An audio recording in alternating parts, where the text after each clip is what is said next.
More than 50 years ago, in the flak-filled skies of North Vietnam, a war gave rise to a brotherhood.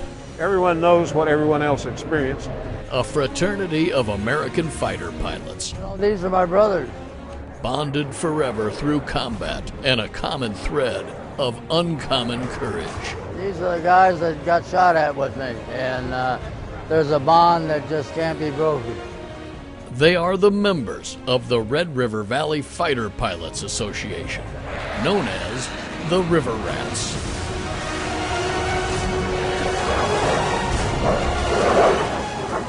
(1966), Southeast Asia. American airmen arrive in a place that few had ever heard of. Flying combat missions in airspace said to be the most fiercely defended in the history of war. The valley of the Song Hong River in North Vietnam, which became known to Americans as the Red River. I'm just crossing the river now. There was everything coming up out of the ground you have ever seen in your life. All kinds of flak coming up and missiles and everything. Stark moments of terror. Fighter pilots who flew courageously through this gauntlet became known as River Rats. As soon as you cross the Red River, you're a member of the Red River Valley Fighter Pilots Association. Red River. Their experiences in combat bonded them for life, but their association is much more than that. It started just as a way to get tactics coordinated. Tactics of going into combat, so we'd stop losing airplanes like at the rate we were in Vietnam. The reason we started the tactical information ourselves was that the people who were running it were screwing it up and making us take chances that we didn't need to take. Colonel Howard Scrappy Johnson is a founding father of the River Rats, the group's first ever president. Amongst these people, he's Hollywood. I think the reason it has lasted as long as it has is because you had to do something to be a member.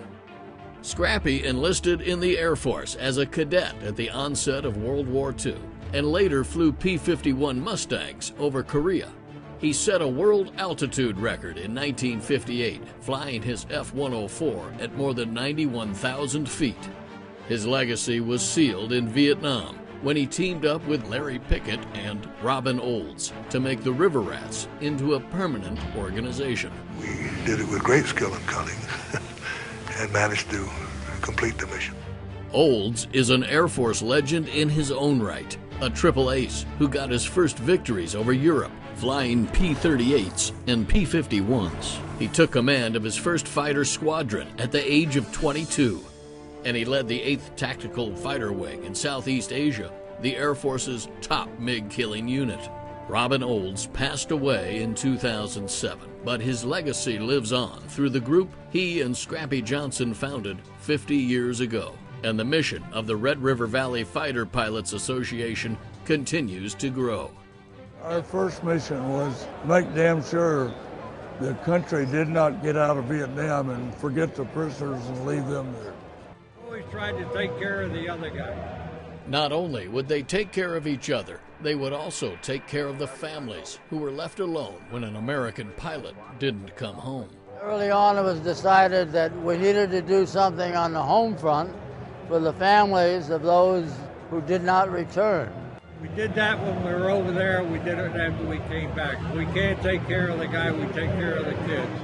5 decades later, the group has handed out more than $2 million in scholarships, and their momentum continues. These guys are great at donating for the cause. Just an honor to be a member of this organization.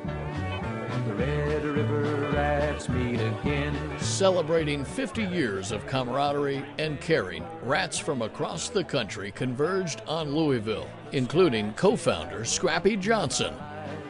The Red River Rats meet again. It's very exciting. It's a great honor to have all the River Rats here in Louisville. Brothers in arms convened in the Crown Plaza Hotel, and you could feel the camaraderie. There was no shortage of hospitality or old war stories. I bailed out twice and got picked up both times. And some of the best stories are relived by other people, so Everyone in this organization has done the same thing. They've all been through combat situations. Manny Simpson was the first ever River Rat of the Year in 1984. After more than 300 combat missions, he has almost too many stories to tell. Never shot down, but shot up real bad at times. His most important memories are of the men who couldn't be at this reunion. You know, it was not a safe job. It was very dangerous, and we did lose a lot of people. But we try to remember all these people, and not just the fact that their names are on the wall in Washington, but the fact that we keep records of this, and we have prayers and stuff for these people at various times. And we always go back and look at who passed away this last year, and we look at their history and we toast to them and everything. So it's a pretty close-knit group, and we're really appreciative of everything that everybody in this group has done for this country. Every one of these guys is a true American patriot, and they believe in this country and they believe what it stands for, and a lot of them gave their lives for it, and they've all stood up for it. That is hard to find. In America, we have a high value on life, and that's one of the keys about the River Rats. These guys have paid the price, one way or another. They've done it and they do it, and they're not afraid to step up to the plate and take charge. It's dedication, intelligence. I mean, these people are some of the best that I've ever seen in my lifetime. I meet people that when I was a kid were my heroes. Sentiments filled the hospitality room, but the fondest, most heartfelt moments would come in the days ahead. In the meantime, River Rats and honored guests took in the signature sights of Louisville, from the Slugger Bat Museum to a stroll through Bourbon Country and the city's most iconic destination, Churchill Downs. Beautiful place. I watched it on television for years, and television doesn't do it justice. To a great start. River Rats took over the track's Sky Terrace, celebrating 50 years with racing and revelry. For guys like Gary Rizzo, this is something he's always wanted to see. I love the Derby, and this was sort of on my bucket list, so I can check this off now. While many got lucky with winning tickets on the horses, others found the most pleasure reliving old times. And there's some real true American heroes that are here. These are my people. These are the people I want to be with. We're like brothers. I mean, it's a brotherhood. It's hard to explain the bond. Jack McEncroe has been a River Rat since the beginning. I joined as soon as it started. Scrappy was the first president, and he signed my certificate in 1968. 50 years, 5 decades, lots of folks aren't with us anymore, but the love and respect goes on forever. Like many at the River Rats reunion, Jack saw more than his share of combat. He flew 352 missions in the F-4 Phantom, a far cry from the fighters American pilots are flying these days. Like Lockheed Martin's F-35 Lightning. What you're doing is this, straight up. River Rat Robert Balseric works at Lockheed Martin and was instrumental in bringing an F-35 simulator to the reunion. It's great. I really enjoyed it. So Vietnam-era pilots could get a taste of the future. It was designed by fighter pilots. We really thought about what we did when we put this airplane together. Very easy to pull 9Gs in it. Goes like hell. And if I had a week, I might learn how to play the real piccolo. It's a pretty stunning difference from the legacy F-16 that I flew and some of the airplanes some of the other older River Rats flew, F-4s, F-105s. It takes 8 computers to run the simulator, 6 to run the visuals, 2 more for the cockpit controls and flight dynamics. So now do maximum roll, so hard stick, there you go. Great fun in the simulator. It's different when nobody's shooting at you. Dropping bombs, dodging flak, fighting MiGs, we will be back. Shout the rats, battle cry, let it ring. This stuff is cosmic. The simulation was stimulating, but nothing compares to putting on a real flight suit again, even if it is more than 40 years old. This is the flight suit party. That was the theme of Friday night during the River Rats' 50th reunion, a flight suit party inside a hangar at Louisville's Bowman Field.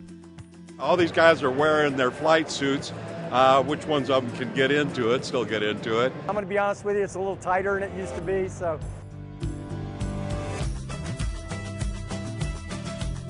The party was like a trip back in time for pilots and their wives, and it was also in keeping with the River Rats' current mission. $200, you'll never find this again. I got 200, looking for 250.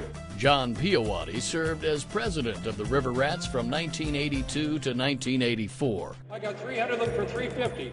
And on this night, he served as auctioneer, I got 375. raising still more money for scholarships. 425 over here. I got 400 once, 400 twice, one. Pilots like Bruce Worrell from Virginia were more than glad to contribute. And I know everybody here had a fantastic time. There was something about putting on all those old flight suits that brought back all the memories of Vietnam. Some good, some not. Right about where that smoke is coming up from right now. It was not a fun place to go, but we had to go. Bob Gadd flew F-105s and F-4s in Vietnam. He was a River Rat of the Year in 1982, and today he stands as a symbol of American courage. I'm 83 years old, and I'm still chugging. We didn't get a lot of appreciation from some people for doing our job, but we did it. We did it proudly, and we're still proud of what we did, and that's why we're here. They call me the bad fella. My first combat mission, we launched out a flight of 4. We were going up to do an escort mission. The flight leader said, okay, green them up, which means arm your guns and test fire them. I armed my guns, I pulled the trigger, and nothing happened. And I thought, what the hell, I'm here on a combat mission, and the only thing, we didn't have any missiles, we had gas tanks, and we had the gun. That was the only thing to escort that B-47. I thought, well, if we get attacked by MiGs or we come, if I do nothing else, I'll blow the canopy and I'll shoot him with my .38 pistol. And that was my first combat mission. Since then, the man known as the bad fella has been focused on doing good. The Rats raised more than $1 million during his tenure as head of the scholarship division, a mission that's still growing today. When I first was responsible for scholarships in 1982, we gave $250 and $500 scholarships. Now it's up to thousands of dollars that they give out to these kids and wives now who are eligible for participation in the fund. It's a really great program. Last year when I was sitting on a scholarship board, we gave out about $500,000. Frosty Sheridan has been a Rat since 1968. Always tried to take care of the other guy. Frosty's wife, Patty, has also been a driving force in making this group what it is today, serving as executive director in the 70s and 80s. I feel like I grew up with them. And they were all my buddies, and I think they still are. She's seen firsthand the unbreakable bonds forged through the fight for freedom. It's all different kinds of love. Mother's love, wife's love, kids' love, that kind of thing. There is no love like men who have been in combat together. They speak a different language. They have different kinds of values. They are true to their country. They're everything that you would like to see an American be. And I'm so proud of all of them. They did such a job under very difficult circumstances. I think they're great. Every one of them is a hero to me. True heroes like John Casper, who flew F-105s over Hanoi since the beginning of the River Rats. I showed up there in July of 1966, brand new first lieutenant, right out of training, and I unfortunately got shot down on my 8th mission over North Vietnam and rescued. I was too quick for him. And then on my 28th mission, I got shot down again over North Vietnam. And this time the Navy picked me up. The stories of those who ejected are harrowing, and maybe none is more famous than what's known as the Pardo Push. as told by the man it's named after, Bob Pardo. Well, one of the guys in our flight got shot up pretty bad and he was losing fuel. He wasn't going to make it out of North Vietnam. And the only thing I could come up with, I tried getting up underneath him, but that didn't work. So as I was backing out, I saw his tail hook. So I told him to put the tail hook down. Pulled up, put the tail hook in the middle of my windshield, and started pushing. We were going down at about 3,000 feet a minute. When I started pushing, that leveled off to about 1,500 feet a minute. So we just doubled his range. We did that for about 10 minutes. Our left engine caught fire, had to shut it down. So we finished the push on one engine, but we did make it just barely to the jungles of Laos, where he and his backseater ejected. So we turned back to the northwest to what we thought would be a friendly site that we could reach. But after about 1 minute, we flamed out and we had to eject. The helicopter came in, picked up the two guys from the first airplane, then picked up my backseater, and they just flew right on past me. And I said, hey guys. About an hour later, the other helicopter finally showed up. They picked me up, and the rest is history.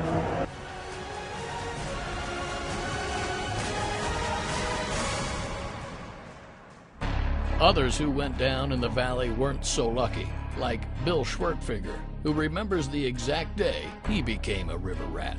16th of February 1972, the day I was shot down and traveled north to Hanoi. Bill spent 406 days in captivity as a prisoner of war. To his brothers in arms, men like him are royalty. They're gods. I salute them every day, what they went through. But for the grace of God, there go I. They endured hell.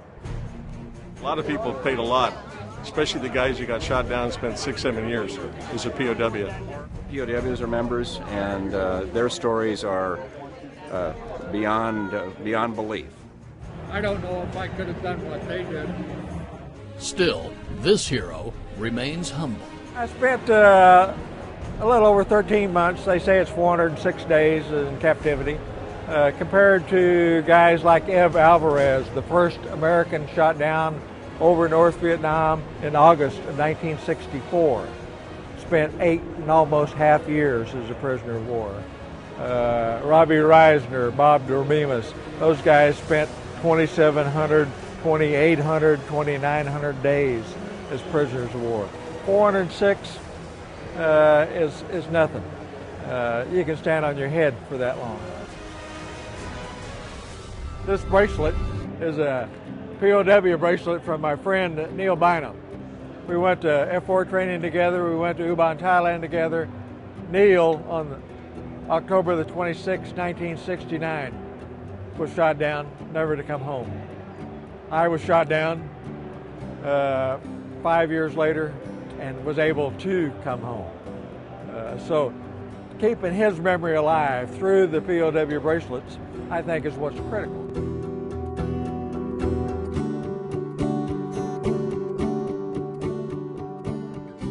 Another critical concern for the river rats is keeping their mission alive in the future.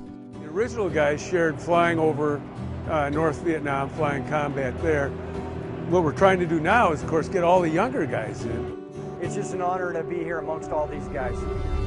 Younger guys like Jeff Dowse, a retired Navy captain who flew in Desert Storm.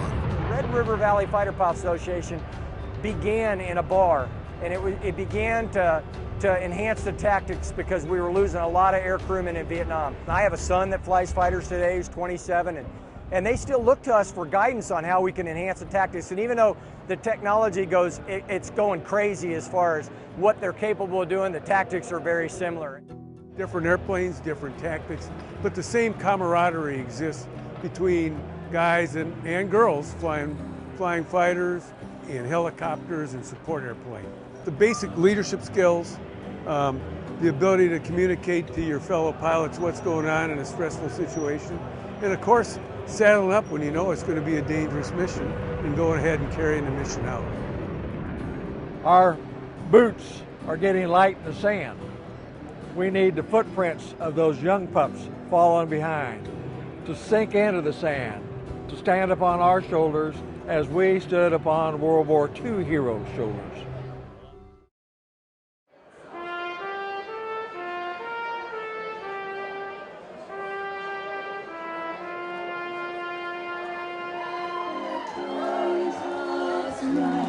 And the meadows in the blue, while the birds make music all the day. The 50-year celebration would reach a culmination Saturday night with a formal gathering of river rats and their honored guests. All merry, all happy and bright.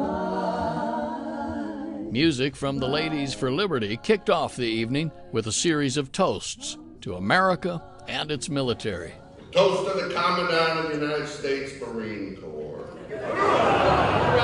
And respect for those still missing in action, symbolized by a place setting with an empty chair, a reminder that all those who came home must never forget those who could not.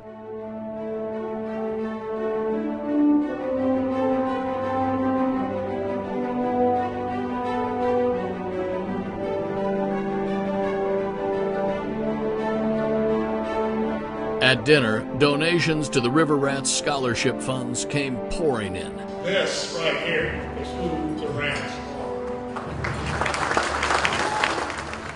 And former River Rats of the Year in attendance took to the stage to add one more member to their honored fraternity.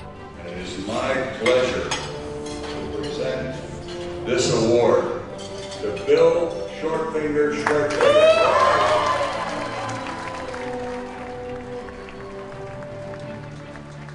Air Force General Ronald Fogelman delivered the evening's keynote address, a speech focused on duty and patriotism, exemplified by all River Rats in the room. It's what I call the unlimited liability clause. It says when you take this oath, what you're really saying is that if called upon to do so, I will lay down my life for my country, my family, and my friends. I am proud to have spent my life serving my country along and with and among such people. You are good company. Thank you. In the hometown of the first ever River Rats president, Scrappy Johnson, a new leader took over the reins. It's with all humility that I take the lead. And it's fitting that Wyatt Stedman is also from Louisville, now home to the River Rats national headquarters. Nowhere on this earth is there a gathering of honor, courage, and patriotism like we have here tonight. In closing the formal part of the evening, I would be remiss if I didn't sing song. That thought pilot Scrappy, one hell of a guy. Now 50 years later, the rats will not die.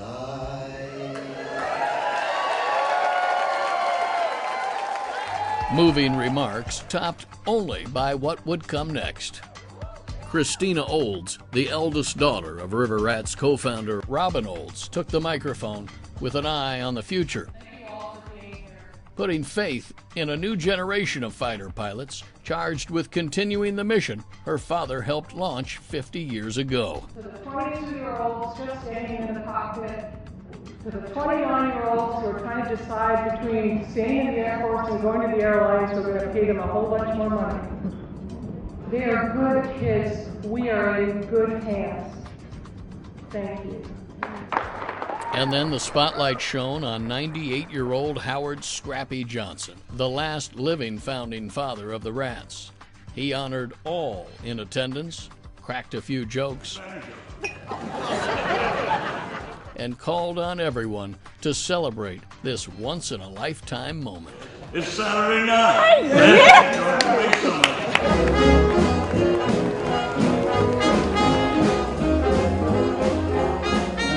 Music and dancing rounded out the evening, but not without more meaning. Over hill, over dale, as we hit the dusty trail, and the caissons go rolling along. The Ladies for Liberty honored all branches of the U.S. Armed Forces.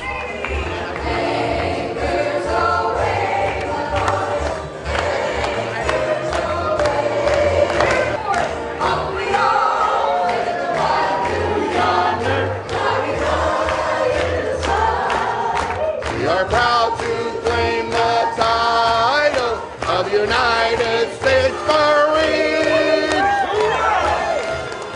And they paid special tribute to those still missing in action.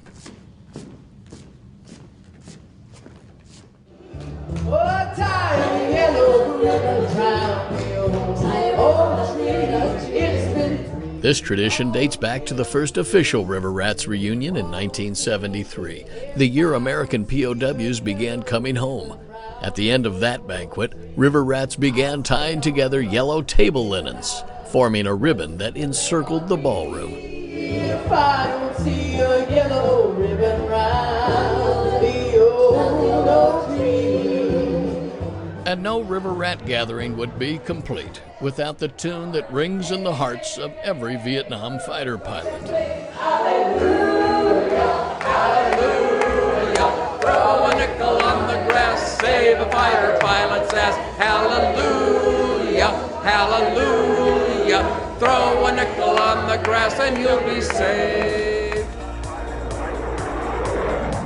The Red River Valley Fighter Pilots Association, brothers in arms, celebrating 50 years, a half-century of service, sacrifice, and dedication to American freedom and all those who so courageously defend it. I wish all the Riverets the happiest everything, period. And I'm proud to be an American.